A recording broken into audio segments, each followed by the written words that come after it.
Hello dears, வணக்கம். Welcome back to my channel voice of Vinodhini 30. The victims game அப்படிங்கிற Taiwan ட்ராமாவை பார்த்துட்டு இருக்கோங்க. சூப்பராக போயிட்டுருக்கு. எபிசோட் 3 தயவுசெய்து பார்த்துட்டு வந்துடுங்க. அப்போ தான் இதுக்கப்புறம் நான் என்ன சொன்னாலும் உங்களுக்கு புரியும். அண்ட் தென் நான் ரிப்பீட்டேட்டிவாக நிறைய விஷயங்களில் ஒரு முறைக்கும் மேலே சொல்கிற மாதிரி இருக்குது. அது எனக்கே தோணியிருக்கு. கமெண்ட்லேயும் வந்து ஒருத்தவங்க சொன்னாங்க.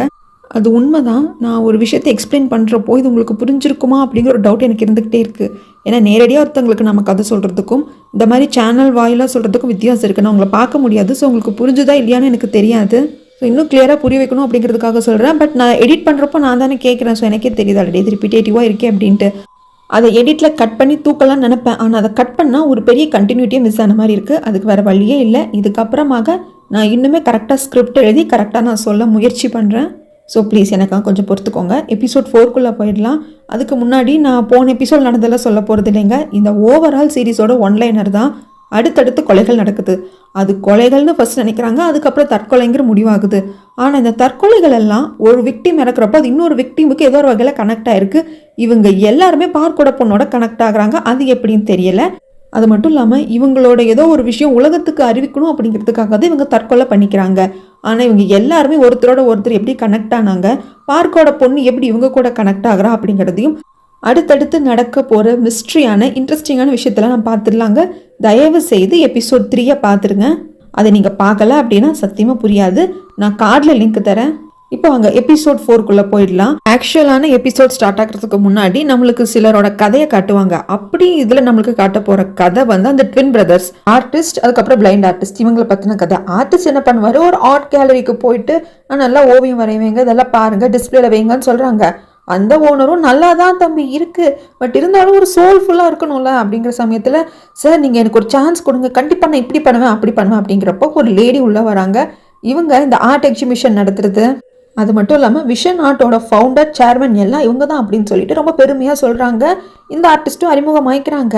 சரி இவங்களாவது நம்மளோட ஓவியங்களை பார்ப்பாங்கன்னு ஆர்டிஸ்ட் நினைக்கிறப்போ அங்கே ஒரு உட்டாலான சிலை இருக்குது. அது அந்த லேடியோட கண்ணில் பட்டு அவங்களுக்கு ரொம்ப பிடிச்சி போகுது. இவங்க எல்லா இடத்துலையும் இந்த ஆர்ட் எக்ஸிபிஷன் நடத்துவாங்க. ஜப்பானில் நடத்த போகிறேன், அங்கே வைக்கிறதுக்கு இது சூப்பராக இருக்கும், இதை யாருங்க மேக் பண்ணது அப்படின்னு சொல்லிட்டு கேட்குறதுக்கு ஓனருக்கு தெரியறதில்ல. ஆர்டிஸ்ட் உடனே இது என்னோடது, நான் தான் மேக் பண்ணேன் அப்படின்னு சொல்லிடுறாங்க. அந்த லேடி அந்த சிலையை பார்க்குற பார்வையிலே தெரிஞ்சு போயிடுது அவங்களுக்கு ரொம்ப பிடிச்சிருக்கு அப்படின்னு சொல்லிட்டு, சரிங்க இந்த சிலையோட பேர் என்ன அப்படிங்கிறதுக்கு த ஷேடோ அப்படின்னு ஆர்டிஸ்ட் சொல்கிறாங்க. அது மட்டும் இல்லாமல் என்னோட வண்டியில் இன்னும் நிறையா வந்து இந்த மாதிரி சிலைகள் இருக்குது அப்படிங்கிறதுக்கு எடுத்துகிட்டு வாங்க காட்டுங்க அப்படின்னு சொல்லிடுறாங்க. இங்கே சீன் அப்படியே கட் பண்ணால் அந்த ஆர்டிஸ்ட் இந்த மாதிரி சிலை எல்லாத்தையும் விற்றுட்டு தன்னோட ஓவியம் மட்டும் அங்கே டிஸ்பிளேக்கும் வைக்கல, யாரும் விலைக்கும் வாங்கலை. அதனால் இவர் அந்த ஓவியத்தில் எடுத்துகிட்டு வராரு. ஆனால் வண்டிக்கு பின்னாடியே வச்சுட்டு கையை வீசிட்டு வராங்க. உடனே பிளைண்ட் ஆர்டிஸ்ட் வந்துட்டு என்ன ஆச்சு, யாராவது வாங்கினாங்களா அப்படின்னு கேட்குறதுக்கு என்னோட ஓவியங்கள் வந்து நல்ல விலைக்கு போயிடுச்சுங்கிறாங்க. அப்படின்னா என்னோட மர வேலைப்பாடுகளான சிலை அப்படின்னு கேட்குறதுக்கு அதை அங்கே வச்சுட்டு வர சொல்லியிருக்காங்க. இன்னும் யாராவது வந்தாங்கன்னா காட்டுறேன் அப்படின்னு அந்த ஆர்ட் கேலரியோட ஓனர் சொன்னாங்க அப்படின்னு பச்சை போய் சொல்லிடுறாங்க. பட் இது வந்து ஃபர்ஸ்ட் பிளைண்ட் ஆர்டிஸ்ட்டுக்கு சந்தேகம் கொடுக்கறது இல்லை. அந்த ஆர்டிஸ்ட் தன்னோட ட்வின் பிரதரான பிளைண்ட் ஆர்டிஸ்டோட உழைப்பை இவர் திருடிட்டாரு. ஆனால் இது எதுவுமே பிளைண்ட் ஆர்டிஸ்ட்டுக்கு தெரியறதில்ல. அடுத்தடுத்து சிலைகள் செய்கிறாங்க, என்னைக்காவது ஒரு நாள் அங்கீகாரம் கிடைக்கும்னு சொல்லிட்டு. அப்படி அதிர்ச்சியாக ஒரு முறை ரேடியோவை ஆன் பண்ணி கேட்குறப்ப தான் தன்னோட ட்வின் பிரதரும் அந்த லேடியும் பேசிக்கிறாங்க. ஆர்டிஸ்ட் இருந்தப்போ அந்த கேலரிக்குள்ள லேடி வந்திருப்பாங்க இல்லையா, அவங்க 2 பேரையும் ரேடியோவில் யாரும் இன்டர்வியூ பண்ணிட்டு இருக்காங்க. அப்போது முதலாக இவரோட ஒர்க்கை பார்த்து நான் வியந்துட்டேன்னு அந்த லேடி சொல்ல, அதுக்கு ஒரு கதையே இருக்குது. எங்கள் அம்மா லக்கி பிளாக்னு ஒரு கதை சொல்லுவாங்க அப்படின்னு சொல்லிட்டு ஆர்டிஸ்டோட நேம் எல்லாம் சொல்ல பிளைண்ட் ஆர்டிஸ்ட்டுக்கு சகலமும் புரிஞ்சிருது. இவன் என்னோட இடத்துக்கு வந்திருக்கான், இப்போ கிடைச்சிருக்க புகழ் அந்த சிலை எல்லாம் என்னோடது, பட் இவனதுன்னு சொல்லி வித்துட்டு இருந்திருக்கான் அப்படின்னு சொல்லிட்டு அவருக்கு எல்லாம் புரிஞ்சிடுது. பயங்கரமாக கோவப்படுறாரு, அழுகிறாரு. ஆனால் அதுக்கப்புறம் சிரிக்கிறாரு. பிளைண்ட் ஆர்டிஸ்ட்டுக்கு தன்னோட ட்வின் பிரதரான ஆர்டிஸ்டே பல வருடங்களுக்கு முன்னாடி தன்னை ஏமாத்திட்டாருங்கிறது நல்லா தெரிய வருது. அது மட்டும் இல்லாமல் ரொம்ப கிளவராக ஆர்டிஸ்ட் டிவி, ஃபோன் கூட பாருங்களேன், ஸ்மார்ட் ஃபோன் கொடுத்துருக்க மாட்டாங்க. இதெல்லாம் வேணும்னு பிளான் பண்ணி தான் பண்ணியிருப்பாங்க. ஆனால் அந்த ரேடியோ ரிப்பேர் ஆனப்பெல்லாம் பிளைண்ட் ஆர்டிஸ்ட் எப்படியோ அந்த ரேடியோ ரிப்பேர் பண்ணி ரெடி பண்ணியிருந்திருக்காங்க. அதன் மூலியமாக தான் இவருக்கு எல்லாமே தெரிய வந்திருக்கு. இது அந்த ஆர்டிஸ்ட்டுக்கு ஐடியாவே இல்லை. இது தன்னோட ட்வின் பிரதருக்கு தெரியும் அப்படிங்கிற ஐடியாவே இல்லாமல் தான் அவர் எல்லா வேலையும் பண்ணிட்டு இருந்திருக்காங்க. இங்கிருந்து தாங்க ஆக்சுவல் எபிசோட் ஸ்டார்ட் ஆகுது. இந்த எபிசோடோட நேம் வந்து ஸ்டேஷன். எந்த ஸ்டேஷன், ரயில்வே ஸ்டேஷனா போலீஸ் ஸ்டேஷன் அப்படிங்கிறது தெரியல, பார்த்துடலாம். ஆரம்பத்தில் ஒரு லேடி வந்துட்டு ஒரு பிரிட்ஜில் நடந்து வருங்க. கீழே ஒரு ஓட மாதிரி போயிட்டுருக்கு. கையில் ஒரு பொக்கே வச்சுருக்காங்க. ஃபினரலுக்கு வைக்கிற பூ மாதிரி தெரியுது. அது அந்த தண்ணிக்குள்ளே தூக்கி போட்டதுக்கப்புறம் அங்கே ஏதோ ஒன்று இருக்கிறத பார்க்குறாங்க. கவரெல்லாம் போட்டு சீல் பண்ணி ஒரு லெட்டர் மாதிரி இருக்குது. அதை எடுத்து படிக்கிறப்போ 40 வருஷம் ஆச்சு, உங்கள் அப்பாவை நான் கொன்னுட்டேன், ஆனால் எனக்கு சரியான தண்டனை கிடைக்கல. இப்போ எனக்கு தண்டனை கிடைச்சிருச்சு, இங்கேயே நான் விழுந்து இறந்து போயிட்டேன். உன் மனசை ஆறுதல் படுத்திக்கோ அப்படின்னு எழுதியிருக்கு. இந்த லேடியோட பேர் வந்து காயாங்க. இவங்க நேம் ஞாபகம் வச்சுக்கோங்க. இவங்கள சுற்றியே தான் நான் எல்லாருக்கும் நேம் வைப்பேன். காயாவும் இந்த தண்ணியில் ஏதாவது பிணம் மிதக்குதா அப்படின்னு சொல்லிட்டு பார்க்குறாங்க. இவங்க வீசினப்போ கரெக்டாக மிதந்து போய் ஒரு டெட் பாடி மேலே முட்டிட்டு போகுது. டெட் பாடி குப்புற இருக்கிறதுனால அது யார் என்ன அப்படிங்கிறது நமக்கு தெரியலங்க. இங்கே சீனை அப்படியே கட் பண்ணால் லைலாவால் ஹோல்ட் பண்ண முடியல. அதனால ஆர்டிக்கல் ரிலீஸ் ஆயிடுச்சு இல்லையா. அந்த ஆர்டிஸ்ட்டு தன்னோட பிளைண்ட் ஆர்டிஸ்டான ட்வின் பிரதரை தான் ஏமாத்திருக்கான் அப்படிங்கிறது எல்லாமே நியூஸ் பேப்பருக்கு வந்துடுது. அதனால் இப்போ இன்வெஸ்டிகேஷன் ரூமில் வச்சு அந்த ஆர்டிஸ்ட்டை விசாரிக்கிறாங்க. ஏன் விசாரிக்கிறாங்கன்னா, இது வரைக்கும் ஊர் உலகத்துக்கு இவனுக்கு ஒரு ட்வின் பிரதர் இருக்குன்னு தெரியாது, அது பிளைண்ட் ஆர்டிஸ்ட்னு யாருக்கும் தெரியாது. அப்போது நீ அவனோட உழைப்பு எடுத்துகிட்டு இருந்திருக்க, போய் சொல்லாத. ஏன்னா அவனோட கால் ரெக்கார்டில் பார்த்துட்டோம். அதே மாதிரி அங்கே ஒரு லேண்ட்லைன் இருக்குது, அந்த கால் ரெக்கார்டையும் பார்த்துட்டோம். நீ கால் பண்ணதுக்கான எல்லா ரெக்கார்டும் இருக்கும் அப்படின்னு சொல்லிடுறாங்க. இவன் எதுவுமே சொல்லாமல் கல்லூரி மங்க மாதிரி தான் உட்காந்துருக்கான். அவனுக்கு குடும்பம் குழந்தை குட்டினது அது இருக்கா, இப்படி ஒருத்தனோட வாழ்க்கையவே அழிச்சிட்டியேடா அப்படின்னு சொல்லிட்டு இவர் ரொம்ப பேசுறதுக்கு இந்த ஆர்டிஸ்ட் பஸ்ட் ஆகிடுறான். என்ன சும்மா பேசிகிட்டு இருக்கீங்க, அவன் நல்லபடியாக சிலை செஞ்சு விற்றதுக்கு அப்புறம் தான் இந்த வாழ்க்கையை, அதுக்கு முன்னாடி வரைக்கும் அம்மா அப்பா இறந்ததுக்கு அப்புறமாக எவ்வளோ கஷ்டப்பட்டு அவனை பார்த்துட்டு இருந்திருப்பேன் தெரியுமா. அவனை பார்த்துக்கிறதுக்கு அவனுக்கான சாப்பாடு மற்ற செலவுக்கெல்லாம் நான் எவ்வளோ போர்டன் அனுபவிச்சிருப்பேன். சும்மா ஏதோ பேசணுமே அப்படிங்கிறதுக்காக பேசாதீங்க அப்படின்னு சொல்லிட்டு இவனு கத்தி விட்டுடுறான். இப்போ நடந்துட்டு இருக்கிற எல்லா கொலைகள் கிடையாது, தற்கொலை தான். ஆனால் கொலைகள் அப்படின்னு தான் இவங்க அங்கெல்லாம் பார்த்துட்டு இருக்காங்க. அதில் பிளைண்ட் ஆர்டிஸ்ட்டுக்கும் ஏதோ சம்மந்தம் இருக்குமோ அப்படின்னு தோணுது. ஏன்னா நடந்த பேட்டர்ன் அப்படி. ஸோ இவன் எதுவும் சொல்கிறது இல்லை. வெளியே வந்ததும் வில்லியம் தான் அசிஸ்டன்ட் கிட்ட சொல்கிறாங்க, சைன் வாங்கிட்டு அவனை அனுப்பிச்சிட்டு அரெஸ்டாக பண்ணி வைக்க முடியும், அவனோட பிளைண்ட் ஆர்டிஸ்ட் பிரதர் எங்கே இருக்கான்னு தெரியல அப்படின்னு சொல்லிட்டு இவங்க போயிடுறாங்க. அடுத்தது எடிட்டரும் லைலாவும் தான் பேசிகிட்டு இருக்காங்க. எடிட்டர் வந்து நியூஸ் பேப்பரில் வந்து ரிலீஸ் பண்ணிட்டாங்க. அவர் மேலேயும் தப்பு கிடையாது. லைலா கொடுத்த உடனே பிரிண்டிங் எல்லாம் பண்ணி ரிலீஸ் பண்ணிட்டாங்க. ஆனால் லைலா வந்து ரொம்ப மூடியாக இருக்காங்க. ரொம்ப வந்து சேடாக இருக்கிறத பார்த்துட்டு ஏமா என்ன ஆச்சுங்கிறதுக்கு லைலா ஒன்றும் சொல்கிறது இல்லை. சரிம்மா, அந்த கடைசியாக எழுதின ஆர்டிக்கல் செம்ம ட்ரெண்டியாக போயிட்டுருக்கு, அதை ஃபாலோ அப் பண்ணணும்னு அனுப்பிச்சி வைக்கிறாங்க. இல்லை தன்னோட டெஸ்கில் உட்காந்துட்டு ஏதோ நியூஸ் ஆர்டிக்கல் படிக்கிறப்போ திக்குன்னு ஆகிடுது. அந்த தண்ணியில் குப்பரை கிடந்தது இல்லைங்களா ஒரு பொண்ணு, அதை பற்றின ஆர்டிக்கல். இதை ரைட் பண்ணது யாருன்னு சொல்லி கேட்டுட்டு அந்த லேடிக்கிட்ட இந்த ஆர்டிக்கலை பற்றின ஃபுல் டீட்டெயில்ஸ் எனக்கு அனுப்புன்னு சொல்லிட்டு போகிறாங்க. அவ்வளோதான், நியூஸ் சேனலில் காயாவை சூழ்ந்துக்கிறாங்க. 40 வருஷத்துக்கு முன்னாடி ஒருத்தர் வந்து இப்போ லெட்டர் எழுதி வச்சுருந்தார் இல்லையா, காயாவோட அப்பாவை நான் கொலை பண்ணிட்டேன், அதனால நான் சூசைட் பண்ணிக்கிறேன்னு சொல்லிட்டு. அவருக்கு அப்போ 17 வயசான். பணத்தேவை இருந்திருக்கு. தன் ஃப்ரெண்டோட சேர்ந்து காயாவோட அப்பாவை கிட்னாப் பண்ணியிருந்திருக்காங்க பணத்துக்காக. பணமும் கிடச்சிருந்துருக்கு. ஆனாலும் காயாவோட அப்பாவை கொலை பண்ணியிருந்திருக்காங்க. அவங்க நாட்டு சட்டத்திட்டப்படி 17 வயசுக்கு கீழே இருக்கிறவங்க 80 வயசுக்கு மேலே இருக்கிறவங்களுக்கு தூக்கு தண்டனை கிடையாதான். அதனால ஜஸ்ட் சிறார் பள்ளிக்கு மட்டும் அனுப்பிச்சிட்டு வெளியே அனுப்பிச்சிட்டாங்க. 40 வருஷத்துக்கு அப்புறமாக இப்போ அவர் தற்கொலை பண்ணிட்டு இருக்காரு. மேடம் சொல்லுங்க, உங்களுக்கு நியாயம் கிடைச்சதா அப்படின்னு சொல்லிட்டு நியூஸ் பேப்பர் எல்லாமே வந்துட்டு காயாவை சூழ்ந்துக்க அவங்க யாருக்கும் ஆன்சர் பண்ணுறதில்ல. நம்ம லைலா உடனே பார்க்க வராங்க. எனக்கு ரொம்ப கஷ்டமாக இருக்குது, அந்த ஆர்டிக்கல் மட்டும் ரிலீஸ் ஆகலை அப்படின்னா கண்டிப்பாக அவன் இறந்திருக்க மாட்டான்ல, எனக்கு ரொம்ப கில்ட்டியாக இருக்குது அப்படிங்கிறாங்க. உன் கில்ட்டி எல்லாம் கொஞ்சம் ஓரமாக வெயி, இன்னும் போஸ்ட்மார்ட்டமே பண்ணலை, இறந்தது பிளைண்ட் ஆர்டிஸ்டானே தெரியாது, எதுக்கு இவ்வளோ யோசிக்கிற அப்படின்னு சொல்லிட்டு அங்கேருந்து போஸ்ட்மார்ட்டம் பண்ணுறதுக்காக வராங்க. ஆனால் ஆல்ரெடி ஏற்கனவே ஒரு டாக்டர் வந்து கிட்டத்தட்ட போஸ்ட்மார்ட்டம் பண்ணிட்டாங்க. அவர் தான் எல்லாத்தையும் சொல்கிறாங்க. ஆனால் வந்ததுமே அது பிளைண்ட் ஆர்டிஸ்ட் அப்படிங்கிறத நம்ம பார்க்க கண்டுபிடிச்சிடுறாங்க. ஏன்னா டெட் பாடியோட கையில் வந்து வரியாக சூசைடுக்கு அட்டம் பண்ண தடயம் இருக்குது. ஏற்கனவே பிளைண்ட் ஆர்டிஸ்ட் கையில் தான் பார்த்துருப்பாங்க. ஆனால் அட்டாப்சி பண்ண டாக்டருக்கு என்ன டவுட் அப்படின்னா, டெட் பாடி டீகம்போஸ் ஆகிருக்கிறத பார்த்தா 1 வாரத்துக்கும் மேலே ஆன மாதிரி இருக்குது. ஆனால் இன்னர் ஆர்கன்ஸ் எல்லாம் அவர் இறந்தது 3 நாளைக்கு முன்னாடி அப்படிங்கிற மாதிரி தான் இருக்குது. அது மட்டும் இல்லாமல் இவரோட உடம்புல லங்ஸில் எதுலேயுமே தண்ணி கிடையவே கிடையாது. ஸோ இறந்ததுக்கு அப்புறம் தான் இவர் யாரை தண்ணியில் தூக்கி போட்டிருக்காங்க. அது மட்டும் இல்லாமல் இது வரைக்கும் எல்லா விக்டிமும் இறக்குறதுக்கு முன்னாடி ஒரு விதமான கெமிக்கல் இன்ஜெக்ட் பண்ணிவிட்டு அதன் மூலியமாக தான் இறந்து போயிருப்பாங்க. அதே தான் இவர் விஷயத்துலேயே நடந்திருக்கு அப்படின்னு சொல்ல, அந்த டெட் பாடி மேலே க்ரீன் கலரில் என்னமோ இருக்குது, இதை டெஸ்ட் பண்ணால் தெரிஞ்சிடும்னு எடுத்து வச்சுக்கிறாங்க. நம்ம வெளியே மண்டே பிச்சுக்காத குறை தான், ஏன் இந்த விக்டிம்ஸ் எல்லாம் நம்ம கூட கேம் விளையாடுறாங்கன்னு அவங்க ஒரு பக்கம் யோசிக்க, அந்த பிரிட்ஜுக்கே வராரு பார்க். அங்கே மெழுகுபத்தி ஏற்றி வச்சுருந்துருக்காங்க. ஸோ இப்படி மெழுகுபத்தி ஏற்றுறது யாரோட பழக்கம் அப்படிங்கிறது நம்மளுக்கு நல்லாவே தெரியும். அது முடிஞ்சு போயிருக்கிறப்ப அதை பார்த்த பார்க்கு என்னடா இது எல்லாமே என் பொண்ணுக்கிட்ட வந்து கனெக்ட் ஆகுதுன்னு யோசிக்க, அங்கே நம்ம பார்க்க தேடிட்டு லைலாவும் வராங்க. எல்லாம் என்னால் தான், அந்த நியூஸ் மட்டும் ஸ்ப்ரெட் ஆகாமல் இருந்திருந்தா இந்த பிளைண்ட் ஆர்டிஸ்ட் இறந்துருக்க மாட்டாங்களான்னு அவங்க ஃபீல் பண்ணுறாங்க. நம்ம பார்க்க அதெல்லாம் ஒன்றும் கிடையாது. ஆர்டிக்கல் ரிலீஸ் ஆகிறதுக்கு முன்னாடியே பிளைண்ட் ஆர்டிஸ்ட் இறந்துட்டான். ஸோ அந்த பேட்டர்ன் படி பார்த்தோம் அப்படின்னா அடுத்து இறக்க போகிறது காயாவோட அப்பாவை 40 வருஷத்துக்கு முன்னாடி கொலை பண்ணவனாக தான் இருக்கணும். அது மட்டும் இல்லாமல் பிளைண்ட் ஆர்டிஸ்டோட பாடியை பார்த்தோம், டீகம்போஸ் ஆன மாதிரி இருந்தது. அதுவும் 1 வாரத்துக்கு முன்னாடி இறந்து போன மாதிரி இருந்தது. ஆனால் 1 வாரத்துக்கு முன்னாடி இறக்கலை. ஸோ அதுக்கு ஏதோ ஒரு பர்டிகுலர் கெமிக்கலை யூஸ் பண்ணியிருக்காங்க. எனக்கு தெரிஞ்சு உன்னோட நியூஸ் மட்டும் பிளைண்ட் ஆர்டிஸ்டோட சாவுக்கு காரணம் கிடையாது. இது எல்லாம் ஒரு செயினை யாரோ கனெக்ட் பண்ணி வச்சிருந்திருக்காங்க. அதை நாம கரெக்டாக ஐடென்டிஃபை பண்ணணும். என்னோட கெஸ் கரெக்டாக இருந்ததுன்னா அடுத்தது காயாவோட அப்பாவை 40 வருஷத்துக்கு முன்னாடி கொலை பண்ண அந்த கில்லர் தான் சாக போகிறான் அப்படின்ட்டு வந்து என்னென்னமோ பார்க்க வந்து யோசிக்கிறாரு, எழுதுறாரு, பார்க்குறாரு. இறந்து போன பிளைண்ட் ஆர்டிஸ்டோட ரிப்போர்ட்டை ரெடி பண்ணிட்டு கொண்டு வந்து அது வில்லியம் கிட்டே கொடுக்குறாங்க. அப்போ டெஸ்க்கு மேலே காயாவோட அப்பாவை கொலை பண்ணா இல்லைங்களா, அந்த கில்லரோட ஃபோட்டோ இருக்குது. நான் இவனை இதுக்கப்புறம் கில்லர்னு சொல்கிறேன். ஸோ கில்லரோட ஃபோட்டோவையே வந்து நம்ம பார்க் வச்சு கண்ணு வாங்காமல் பார்க்குறத அதை ரிப்போர்ட் கொடுத்துட்டு இல்லை போன வில்லியம் சொல்லிடுறாங்க. அதுக்கப்புறமாக பார்க் வந்து லைலாவை பார்த்து 2 பேருமே காரில் காயாவோட ஹோட்டல் பக்கமாக போகிறாங்க. அங்கே போனால் நம்மளுக்கு ஏதாவது தடயம் கிடைக்கும் அப்படின்னு சொல்லிட்டு இது ஒரு பக்கம் இருக்கிறப்போ கில்லரோட வீட்டுக்கு விசாரிக்கணும் அப்படின்னு சொல்லிட்டு இப்போ ஏன் வில்லியம் இங்கே விசாரிக்க வந்திருக்காங்க அப்படின்னா, இறந்து போனது பிளைண்ட் ஆர்டிஸ்ட் தான் அப்படிங்கன்னா அந்த கில்லருக்கு என்ன ஆச்சு, அடுத்தது கில்லராக இருக்குமோ அப்படிங்கிறத விசாரிக்க வந்திருக்காங்க. அது மட்டும் இல்லாமல் நியூஸ் எல்லாம் ஸ்ப்ரெட் ஆனது எப்படி ஆயிருக்கும், கில்லர் இறந்து போன மாதிரி தான். ஏன்னா அவர் தான் சூசைட் நோட் மாதிரி கையாக்கு எழுதி வச்சிருப்பாங்க இல்லையா. ஸோ அதனால தான் இங்கே விசாரிக்க வந்திருக்காங்க. இடையில ஒரு சின்ன விஷயத்தை சொல்ல மறந்துட்டேன். பிளைண்ட் ஆர்டிஸ்ட்டை போஸ்ட்மார்ட்டம் பண்ண சமயத்தில் அவரோட பல்ல வச்சு ஆர்டிஸ்ட் ட்வின் பிரதர் கூட வச்சு தான் பிளைண்ட் ஆர்டிஸ்ட் அப்படிங்கிறத கன்ஃபார்ம் பண்ணியிருந்திருப்பாங்க. ஆனால் இந்த கில்லரோட ஒய்ஃப் நம்ப மாட்டேங்கிறாங்க. இல்லைங்க நியூஸ் எல்லாம் சொல்லிட்டு இருந்ததே, அது மட்டும் இல்லாமல் இந்த லெட்டரில் இருக்கிறது என்னோட ஹஸ்பண்டோட கையெழுத்து தான் அப்படிங்கிறாங்க. ஆமாங்க, 40 வருஷத்துக்கு முன்னாடி பண்ண கொலைக்கு இப்போ நான் தண்டனை அனுபவிக்கிறேன்னு சொல்லிட்டு அவர் தான் எழுதி வச்சிருக்காரு. ஆனால் இறந்து போனது உங்கள் ஹஸ்பண்ட் கில்லர் கிடையாது, இறந்து போனது பிளைண்ட் ஆர்டிஸ்ட்னு சொல்கிறாங்க. ஆனால் இந்த கில்லரோட ஒய்ஃப் வந்து அதை நம்புற மாதிரி இல்லை. என்னங்க இது அப்படிங்கிறதுக்கு இது எல்லாமே யாரோ வந்து ஒருத்தருக்கு ஒருத்தர் சொல்லி கொடுத்துட்டு நடத்துகிற மாதிரி இருக்குமா. இது வந்து ஒரு சீரியல் மர்டர் கேஸ் மாதிரி போயிட்டுருக்கு. அடுத்தது உங்கள் ஹஸ்பண்டாக கூட இருக்கலாம், தயவு செஞ்சு அவரோட உயிர் ஆபத்தில் இருக்குது அப்படிங்கிறதுக்கு இவங்க கொஞ்சம் புரிஞ்சுக்கிறாங்க. ஆனால் எல்லாத்தையும் உண்மையாக டக்குன்னு சொல்கிறது இல்லை. உங்கள் ஹஸ்பண்டுக்கு ஃப்ரெண்ட்ஸ் ஏதாவது இருக்காங்களா அப்படின்னு கேட்குறதுக்கு அவங்க இல்லைன்னு சொல்கிறாங்க.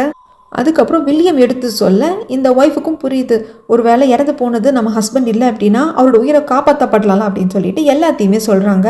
ஆக்சுவலி இது முதல் வாட்டி இல்லையா, ஒரு முறை நல்லா குடிச்சிட்டு கடலில் விழுந்து சாகிறதுக்கே போயிருக்காங்க. ஆனால் அதை வேற யாரை பார்த்துட்டு என்னப்பா ஏது அப்படின்னு சொல்லிட்டு விழுகிறதுக்குள்ளே காப்பாற்றி கூப்பிட்டு வந்திருக்காங்க. அப்போ கில்லரோட ஒய்ஃப் என்ன நினச்சிருந்துருப்பாங்கன்னா, நிறைய ட்ரிங்க் பண்ணதுனால தான் அவர் தெரியாதனமாக சும்மா நின்றுட்டு இருந்தப்போ கால் ஏறடி விட்டுருச்சு அப்படின்னு சொல்லிட்டு நினச்சிருந்துருப்பாங்க. ஆனால் இப்போ நடக்கிறதில்ல பார்த்தா அப்போவே ஒரு உயிர் விட தான் தயாராக இருந்திருக்காரு அப்படிங்கிறது தெரியுது. அதுக்கப்புறமாக அந்த ஊரில் நம்ம இருக்க வேண்டாம்னு சொல்லிட்டு தான் இந்த ஊருக்கு வந்து செட்டில் ஆயிருந்திருப்பாங்க. அப்போ ஒரு குழந்தை வந்து கில்லரோட ஒய்ஃப் மடியில் உட்கார்றப்போ இந்த குழந்தைன்னு கேட்குறாங்க, என் ஹஸ்பண்டுக்கு குழந்தை பெற்றுக்கிறதுல இன்ட்ரெஸ்ட் இல்லை, நானும் அவரை கம்பல் பண்ணலை, இது பக்கத்து வீட்டு குழந்தைங்க, நான் இந்த மாதிரி குழந்தைங்கள பார்த்து இவங்க கூட விளையாண்டுதான் எனக்கு குழந்தை இல்லை அப்படிங்கிற அந்த ஏக்கத்தை போக்கிக்கிறேன் அப்படின்னு சொல்கிறாங்க. இதெல்லாம் கேட்குறப்போ வில்லியமுக்கும் கஷ்டமாக இருக்குது. நம்ம பார்க்கும் லைலாவும் அந்த காயாவை பார்க்கறதுக்காக அந்த ரெஸ்டாரண்ட்டுக்கும் ரொம்ப நேரமும் முன்னாடியே வந்திருப்பாங்க, பகல்லையே வந்திருப்பாங்க. ஆனால் ரிப்போர்ட்டர்ஸில் இருக்கிறதுனால போகக்கூடாதுன்னு சொல்லிட்டு காலையில் வெயிட் பண்ணிட்டு இருப்பாங்க. நைட்டு நேரம் ஆனது ரிப்போர்ட்டர்ஸ் போயிடுறாங்க, கதவையும் காயை சாத்திட்டாங்க. ஆனால் ஒருத்த மட்டும் வந்து ரெஸ்டாரண்ட்டோட கதவை தட்ட காயா ஓப்பன் பண்ணுறாங்க. இதை தள்ளி நின்று பார்த்துட்டு இருக்க லைலாக்கும் பார்க்குன்னா ஷாக். நாமளும் உடனே போகணும், அவனுக்கு மட்டும் இப்படி ரெஸ்டாரண்ட் ஓப்பன் பண்ணுறாங்க, சரி நாம போய் ஏதாவது தடயம் கிடைக்குதான்னு பார்க்கலாம், அவங்க கிட்ட விசாரிக்க முடியுமான்னு பார்க்கலான்னு சொல்லிட்டு ஷாப் ஓப்பன் ஆயிடுச்சுங்க, ஃபுட் இருக்கும் அப்படின்னு சொல்லிட்டு வராங்க. பட் காயா சொல்கிறாங்க, இல்லைங்க நான் ஆல்மோஸ்ட் க்ளோஸ் பண்ணிட்டேனே அப்படிங்கிறாங்க. பட் ஏற்கனவே ஒரு பர்சன் உட்காந்து இருக்கிறதுனால இவங்களை வந்து நோன்னு சொல்லி ஃபுல்லாக அனுப்ப முடியல. காயாவும் உட்காருங்க அப்படின்னு சொல்லிட்டு ஃபுட் எடுக்க போகிறாங்க. ஆனால் ஃபஸ்ட்டு காயா ஃபுட்டு கொண்டு வந்து கொடுக்குறது ஃபஸ்ட்டு வந்த பர்சனுக்கு தான். அவர் வேறு யாருமே இல்லைங்க, கில்லர் தான். நியூஸ் ஓடிட்டே இருக்குது, 40 வருஷத்துக்கு முன்னாடி பண்ண தப்புக்கு ஒருத்தன் இப்போ தண்டனை ஏற்றுட்டு இருக்கான், சூசைட் பண்ணிட்டு இருக்கான் அப்படிங்கிறதெல்லாம் பேசிகிட்டு இருக்காங்க. கில்லரும் காயாவை பார்த்து கேட்குறாங்க, ஆனால் இது கில்லர் தான் காயாவுக்கு தெரியாது போல். நீ தான் சொல்லியிருக்கியம்மா அவனுக்கு தண்டனை கிடச்சிருச்சுன்னா நான் கொஞ்சம் பெட்டராக ஃபீல் பண்ணுவேன்னு சொல்லிட்டு உன் லைஃப்பில் மூவ் ஆன் ஆகி போக அப்படின்னு சொல்கிறாங்க. உன் அம்மா இறந்து போயிட்டாங்க, நீ தைரியமாக இருக்கணும், நீ எதை பற்றி யோசிக்கக்கூடாது, அவனுக்கு பாரு தண்டனை கிடச்சிருச்சு அப்படிங்கிறதுக்கு காயாவும் அழுதுகிட்டே ஆமாம் நான் கொஞ்சம் இப்போ தான் நிம்மதியாக இருக்கேன் அப்படிங்கிற மாதிரி சொல்லிட்டு உள்ளே வந்துடுறாங்க. ஆனால் இந்த கில்லர் சாப்பிடல, அதுக்கு பதிலாக சாப்பாடுக்கான பணத்தை வச்சிடுறான். வச்சவன் திடீர்னு அதுலேருந்து ஒரு சில காயின்ஸ் மட்டும் எடுத்துக்கிறான். அவன் அந்த கடை விட்டு வெளியே வர அவ்வளோதான், பார்க்கும் நம்ம லைலாவும் அடிச்சு பிடிச்சி வெளியே வராங்க. அவன் வெளியே வந்ததும் ஒரு வேனில் ஏறி கிளம்புறான். அந்த வேனை ஃபாலோ பண்ணிட்டே இவங்க போயிட்டே இருக்காங்க. இது வீட்டுக்கு போகிற வழி மாதிரி தெரியலையே அப்படின்னு லைலா சொல்கிறாங்க. காயா திரும்பி வந்து பார்க்குறப்போ அங்கே யாருமே இருக்கிறது இல்லை. இவங்க இப்படி ஃபாலோ பண்ணிகிட்டே போனப்போ அந்த கில்லர் வந்துட்டு ஒரு ரயில்வே ஸ்டேஷன் முன்னாடி இறங்குறான். இவங்க அடிச்சு பிடிச்சி உள்ளே போகிறாங்க. இவங்களுக்கு தெரிஞ்சிருச்சு அப்போ அடுத்து சாக போகிறது இவன் தான் ட்ராக்குக்கு முன்னாடி குதிக்க போகிறான் அப்படின்னு சொல்லிட்டு அப்படியே பரபரன்னு சொல்லிட்டு 2 பிளாட்ஃபார்முக்கும் இந்த பக்கம் லைலா அந்த பக்கம் பார்க்குன்னு வந்துக்கிட்டே இருக்காங்க. ஆனால் பார்க்கோட டார்கெட் அந்த கில்லரை பிடிக்கிறது கிடையாது. ஆனால் லைலாக்கு அந்த கில்லர் சாக விடாமல் காப்பாற்றினா நிறைய உண்மைகள் தெரிய வரும்னு நினச்சிட்டு வந்துக்கிட்டே இருக்காங்க. கில்லர் பின்னாடி தான் வந்து லைலா போயிட்டு இருக்காங்க. ட்ரெயின் வர்றதுக்கு அவன் குதிச்சிடுறான். லைலா என்னடா ஏதுன்னு பார்த்துட்டு இருக்கிறப்போ அந்த பக்கம் பார்க்க ஒரு பொண்ணை பிடிக்கிறாங்க. நீ என்னம்மா இங்கே பண்ணுற அப்படின்னு சொல்லிட்டு தன்னோட பொண்ணுன்னு பார்த்தா அது பார்க்கோட பொண்ணு கிடையாது. இந்த பக்கம் அவன் செத்து போயிருப்பான் அப்படின்னு பார்த்தா கில்லர் சாகலை. இந்த பக்கம் குதிச்சவன் அந்த பக்கம் பிளாட்ஃபார்மில் எந்திரிக்கிறான். அங்கே கரெக்டாக எப்படி நம்ம வில்லியம் அண்ட் டீம் வந்தாங்கன்னு தெரியல, அவனை அரெஸ்ட் பண்ணிடுறாங்க. இங்கே நாம இருந்தால் பிரச்சனை ஆகிடும்னு சொல்லிட்டு பார்க் அங்கேருந்து ஓடிட லைலாவும் அங்கேருந்து வந்துடுறாங்க. நம்ம எல்லாத்துக்கும் ஒரு டவுட் இருக்கும். நம்ம பார்க்குள்ள எல்லாம் ஃபாலோ பண்ணிட்டே போனாங்க, கில்லர் ஸ்டேஷனுக்கு போகிறான் அப்படிங்கிறது தெரிஞ்சது, அதாவது ரயில்வே ஸ்டேஷனுக்கு. வில்லியமுக்கு எப்படி தெரிஞ்சது அப்படின்னா, கில்லரை பற்றின டவுட் வந்துடுச்சு. இவன் அடுத்த விக்டிமா இருந்துருவானோ அப்படிங்கிற டவுட் வந்ததுமே அவனை பற்றின சிசிடிவி ஃபுட்டேஜ் எல்லாத்தையும் அலசி ஆராய்ஞ்சிருப்பாங்க. அதில் அவன் டெய்லியும் பர்டிகுலராக ஒரு பஸ் எடுத்துகிட்டு இருந்திருக்கான் அப்படின்னு தெரிய வரும். கையாவோட கடைக்கு போய் சாப்பிட்டுட்டு தான் அந்த பஸ், அதாவது வேன் டைப்பில் இருக்கிற பஸ்ல ஏறி இருப்பான். கில்லர் இது ரெகுலராக பண்ணியிருக்கான் அப்படிங்கிறது விசாரித்தது சிசிடிவி ஃபுட்டேஜ் வச்சு வில்லியமுக்கு நல்லாவே தெரிய வந்திருக்கும். அந்த வேன் டிரைவர் கிட்ட இந்த கில்லரோட ஃபோட்டோ அனுப்பிச்சு கேட்கறதுக்கு அவனும் ரெகுலராக இவர் வருவாங்கன்னு சொல்லியிருந்திருப்பான். அதனால் இன்னைக்கு இந்த மாதிரி வந்தானே எனக்கு கால் பண்ணிட்டு சொல்லியிருந்திருப்பாங்க. அந்த டிரைவரும் கால் பண்ணியிருப்பான். அந்த மாதிரி ஸ்டேஷனில் இறக்கி விட்டேன் அப்படிங்கிறதையும் அந்த பஸ் டிரைவர் மூலியமாக தான் தெரிய வந்திருக்கும். அது மட்டும் இல்லாமல் அந்த கில்லர் பயந்து ஓடினது யாரோ தன்னை ஃபாலோ பண்ணுறாங்கன்னு நினச்சி இல்லை, போலீஸ் தான் ஃபாலோ பண்ணுறாங்கன்ட்டு. ஆனால் இங்கே அசிஸ்டண்ட்டுக்கு ஒரு டவுட் வருது, அவன் எதுக்காக ஓடி இருக்கணும்? சூசைட் பண்ணுறது தான் அந்த விக்டிம்ஸோட கேம்னா அதே டைம் மாடி விழுந்து சூசைட் பண்ணியிருந்துருக்கலாம்ல, அவன் ஏன் ஓடினா அப்படிங்கிறாங்க. இதை பற்றி காரில் வர்றப்பவே அசிஸ்டண்ட் வந்து கில்லர்கிட்ட கேட்டிருப்பான், நான் ஒன்றும் சொல்லியிருக்க மாட்டான். அது மட்டும் இல்லாமல் கில்லரோட ட்ரெஸ்ஸில் வந்து வேறு எதுவுமே இல்லை. ஐடி கார்டு இருந்திருக்கு, அதுக்கப்புறம் சில காயின்ஸ் இருந்திருக்கு. இந்த பக்கம் காரில் வந்துட்டு இருக்காங்க. பார்க்குள்ள சொல்லையெல்லாம் கேட்குறாங்க, நீங்கள் உங்கள் பொண்ணு அங்கே இருப்பாங்க தானே எக்ஸ்பெக்ட் பண்ணீங்க அப்படிங்கிறாங்க. அமைதியாக பார்க் இருக்கிறப்ப அதுதான் உண்மைன்னு தெரிஞ்சிருது. கடைசியாக இருந்தால் பிளைண்ட் ஆர்டிஸ்ட் நம்ம பார்க்குக்கிட்ட என்ன சொல்லியிருப்பாங்க, நீ உன் பொண்ணை மீட் பண்ணுவேன், அதுக்கான நேரம் தொலைவில் இல்லைன்னு சொல்லியிருப்பாங்க இல்லையா. அதெல்லாம் ஒரு மண்டைக்குள்ளே ஓட இப்போ இந்த கில்லரை பிடிச்சிட்டாங்க. ஸோ இன்ட்ரோகேஷன் ரூமில் வச்சுருக்காங்க. பார்க்கு நேராக வந்து அதை அப்சர்வ் பண்ணிட்டு இருக்காரு. நம்ம வில்லியமும் என்னென்னமோ கேள்வி கேட்குறாங்க, எதுக்குமே வாயை திறக்கிறது கிடையாது. இந்த சீரியல் மர்டர் ஏன் நடக்குது, கொலைகாரன் யாரு, கண்டிப்பாக உனக்கு தெரிஞ்சிருக்கும், சொல்லுன்னு கில்லர்கிட்ட கேட்கறதுக்கு, இது கொலை இல்லை தற்கொலை, எல்லாரும் அவங்களே கொன்னுக்கிட்டாங்க அப்படின்னு சொல்கிறான். அந்த வார்த்தையை சொன்னதுக்கு அப்புறமாக எதுவுமே பேசுறது இல்லை. வெளியே வந்த வில்லியமுக்கு மண்டையெல்லாம் குடையுது. வில்லியமை பொறுத்த வரைக்கும் இது தற்கொலை இருக்கிறதுக்கு வாய்ப்பே இல்லை. யாரும் இந்த அளவுக்கு யோசிச்சு ப்ரூட்டெல்லாம் தற்கொலை பண்ணிக்க மாட்டாங்க. தற்கொலை பண்ணிக்கணும் அப்படின்னா அதுக்கு சிம்பிளான வழி தான் தேர்ந்தெடுப்பாங்கன்னு நினைக்கிறாங்க.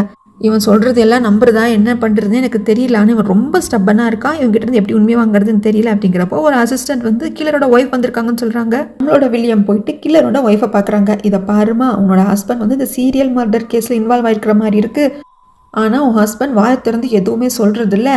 ஸோ இப்போ எங்களுக்கு உன்னோட ஹெல்ப் வேணும் அப்படின்னு சொல்கிறாங்க. இங்கே சீனை அப்படியே கட் பண்ணால் உள்ளே வந்து, அதாவது இன்ட்ராகேஷன் ரூம்குள்ளே வந்து கேமராவை ஆஃப் பண்ணிவிட்டு அந்த கில்லர் கிட்ட பார்க் தன்னோட பொண்ணோட ஃபோட்டோவை கட்டி கேட்குறாங்க. அவன் ஒன்றுமே பேசுறதில்ல. யாரோ வர்ற மாதிரி இருக்குன்னு தெரிஞ்சதும் டக்குன்னு பார்க் அங்கேருந்து போய் ஒழிஞ்சுக்கிறாங்க. இந்த கில்லரை ரிலீஸ் பண்ணிவிட்டு அவங்க ஒய்ஃப் கிட்ட அனுப்பிச்சி வைக்கிறாங்க. அதுக்கு முன்னாடி வில்லியம் ஒய்ஃப் கிட்ட மட்டும் சொல்கிறாங்க, இதை பாருங்கள், அவன் மேலே ஒரு கண் இருக்கட்டும், முடிஞ்ச அளவுக்கு உண்மையை வாங்குங்கன்னு சொல்லி அனுப்பிச்சி வைக்கிறாங்க. என்னதான் கில்லரை அனுப்பிச்சி வச்சுட்டாலும் அப்படி சும்மா உட்காந்துட முடியாது. அதனால பின்னாடியே வில்லியம் வந்து கில்லர் வீட்டுக்கு பக்கத்துலேயே காலைல வெயிட் பண்ணிட்டு இருக்காங்க. ஏன்னா இவனுக்கு எதுவும் ஆகிடக்கூடாது, நடக்கிற பேட்டர்னை பார்த்தா இவன் சாகிறதுக்கு தான் வாய்ப்பு அதிகமாக இருக்குது. அதுக்கு முன்னாடி இது கொலையா தற்கொலையாங்கிறத கண்டுபிடிச்சிடணும்னு சொல்லிட்டு வீட்டுக்கு வந்ததும் கில்லரோட ஒய்ஃபும் நூடுல்ஸ் எல்லாம் சமைச்சு கொடுக்குறாங்க. அப்படியே அதை வந்து அவர் அவசரமாக சாப்பிட்றாங்க. நல்லா இருக்குது அப்படின்னு எல்லாம் கேட்குறாங்க. சரி, இவர் ஒரு நல்ல மைண்டில் தான் இருக்காருன்னு சொல்லிட்டு அப்படியே லைட்டாக பேச்ச ஆரம்பிக்கிறாங்க. நம்மளுக்கு குழந்தையா குட்டியா, உங்களுக்கு நான் எனக்கு நீந்தாங்க வாழ்ந்துட்டுருக்கோம், நல்லா யோசிச்சு பாருங்க, எதுவுமே தப்பான விஷயமா எதுவும் பண்ணிடாதீங்க, போலீஸ் கேட்குறது என்னமோ அதை சொல்லுங்கள், ஒத்துழைச்சு போங்க அப்படிங்கிறதுக்கு கில்லரும் எல்லாத்தையும் பொறுமையாக கேட்டுட்டு, சரிம்மா நூடுல்ஸ் ரொம்ப நல்லாயிருக்கு, இன்னும் கொஞ்சம் கொண்டு வரையான்னு சொல்கிறாங்க. ஒய்ஃபும் சரி, நம்ம ஹஸ்பண்ட் நல்ல மைண்டில் தான் இருக்காரு, எல்லாம் உண்மையை சொல்லிட்டு வருன்னு சொல்லிட்டு நூடுல்ஸ் எடுக்கிறதுக்காக கிச்சனுக்கு போக கில்லர் எழுந்திருக்கிற சமயத்தில் ஃபோன் ரிங் ஆகுது. ஆனால் நம்பர் வர்றதில்ல, நோ காலர் ஐடி அப்படின்னு சொல்லிட்டு வருது. ஒய்ஃபு கிச்சனில் இருக்காங்கிறத கன்ஃபார்ம் பண்ணிவிட்டு ஸ்டோர் ரூம்குள்ளே போகிறாங்க. கால் அட்டன் பண்ணி பேசுகிற மாதிரிலாம் நம்மளுக்கு காட்டல, ஆனால் தூக்க மாட்டிக்கிட்டாருன்னு நினைக்கிறேன். சேர் விழுந்த சவுண்டை கேட்டுட்டு ஒய்ஃப் பதறி போய் என்னங்கன்னு வராங்க. கதவை தராங்க அப்படின்னு இவங்க கத்துறதோட இங்கே சீனை அப்படியே கட் பண்ணால் லைலாவை தான் காட்டுறாங்க. காருக்குள்ளேயே உட்காந்து தூங்கிட்டு இருக்காங்க. பார்க்கை ட்ராப் பண்ணதுக்காக வந்தவங்க அங்கே டிபார்ட்மெண்ட்டுக்கு முன்னாடியே கார் நிறுத்திட்டு அப்படியே தூங்கி போயிட்டாங்க. ஆனால் தூங்கினதும் இவங்களுக்கு நிறைய விஷுவல்ஸ் வந்து வருது. காப்பாற்றுங்க அப்படின்னு சொல்லிட்டு காருக்குள்ளே எங்கேயோ அடப்பட்டு இருக்கிற மாதிரி தட்டுறாங்க. ஆனால் இப்போ இருக்கிற லைலா இல்லை, சின்ன வயசு லைலா சடார்னு கனவுலேருந்து எழுந்த மாதிரி இப்போ இருக்கிற லைலா வெளியே வர்றதோடு இங்கே எபிசோடு முடியுதுங்க. ஸோ லைலாவுக்கும் ஏதோ ஒரு பெரிய ஃப்ளாஷ்பேக் இருக்க போல இருக்குது. இப்போ இந்த கில்லர் சூசைட் பண்ணி இறந்து போயிட்டான் அப்படின்னா அப்போ இவனோட சைனா அடுத்து யார் வருவா? அப்படி ஒருத்தன் வர்றான் அப்படின்னா அது ஏன் நடக்குது? ஏன் இப்படி விக்டிம்ஸ் எல்லாம் சூசைட் பண்ணிக்கிறப்போ இந்த அளவுக்கு யோசிச்சு பண்ணிக்கிறாங்க? இந்த செயினை கரெக்டான வகையில் செஞ்சு அதோட டிப்பை கரெக்டாக ஹோல்ட் பண்ணிட்டு இருக்கிறது யார் அப்படிங்கிறதெல்லாம் அடுத்தடுத்த எபிசோடில் பார்க்கலாம். இது வரைக்கும் ஸ்கிப் பண்ணால் பொறுமையாக பார்த்ததுக்கு ரொம்ப நன்றி. என்னுடைய எக்ஸ்பிளேஷன் எப்படி இருக்குன்னு சொல்லிட்டு மறக்காம கமெண்ட் பண்ணுங்கள். ரொம்ப பிடிச்சிருந்தா லைக் பண்ணுங்கள், ஷேர் பண்ணுங்கள், சப்ஸ்கிரைப் பண்ணி சப்போர்ட் பண்ணுங்கள். என்னோட இன்ஸ்டாகிராம் லிங்க்கும் மற்ற சேனல்ஸோட லிங்க்கும் டிஸ்கிரிப்ஷன் பாக்ஸில் இருக்குது. என்னை பிடிச்ச ஃபாலோ பண்ணணும்னு தோணுச்சுன்னா ஃபாலோ பண்ணுங்கள். மற்ற சேனல்ஸ்க்கு உங்கள் சப்போர்ட் கொடுங்க. தேங்க்யூ.